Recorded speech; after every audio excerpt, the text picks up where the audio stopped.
Hi, my name is Jessica Zhao. I am a fourth-year senior at UC Berkeley. My major is media studies and my minor is in history. I am the head chair for Asean, or the Association of Southeast Asian Nations, and my two vice chairs are Edward King and Sina McGuire.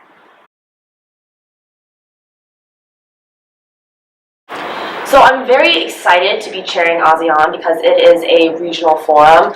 Just to clarify, I'm calling it ASEAN for short, but we're really the ASEAN Regional Forum because that contains more countries. I'm excited to chair it because Block B is like the perfect size to facilitate discussion. You'll be able to interact with almost every single country during unmoderated caucus. So that's something that you might not be able to see in maybe like larger committees. So my two topics are labor abuse and exploitation at sea and identity-based conflicts. So I chose the first topic because it doesn't receive a lot of media coverage, which is really interesting because fish is actually a very hot commodity that's traded globally. It is something that you feed your cat, it is something that you eat at restaurants, but we don't really understand or get a lot of coverage on the means by which that fish is caught and the means by which it is transported from sea to land. And that's actually really important to study and research and discuss because there are a lot of human abuses at sea. So I chose topic 2 because it receives a lot of media coverage, although a lot of this coverage does not really look into the historical roots of the conflicts.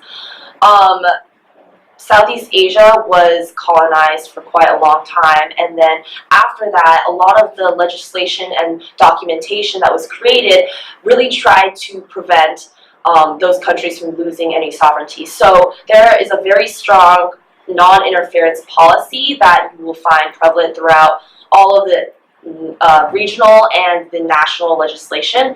I think that this is really important to discuss because in terms of domestic conflict management, it's very hard for other nations in the area and for other nations around the world to step in and make a plan of action when there are these very stringent non-interference policies that are written into the charters and resolutions and so on and so forth.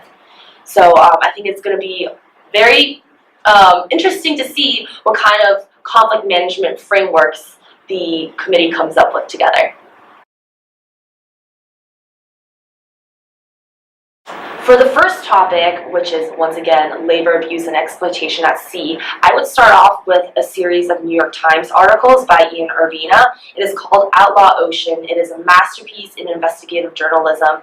It's basically a series of articles with data, anecdotes. He basically followed around ships everywhere out at sea. You get to hear about slavery at sea, piracy at sea. There's even a cat and mouse chase between this environmentalist group and this sea fishing vessel.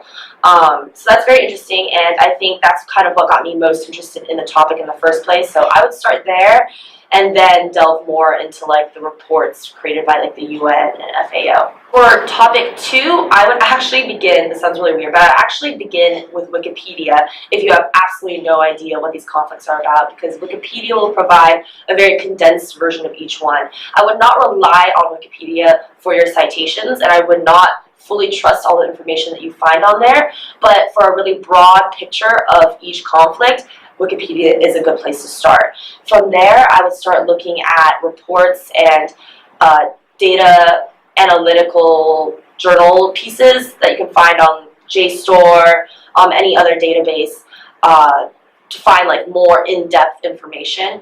I think it's also very important to understand your policy, your country's policy, and its position in regards to these conflicts.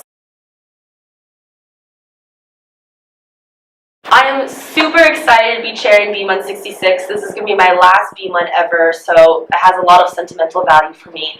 I love Block B once again. I'm very excited to see you guys. Good luck on your research, and see you in March.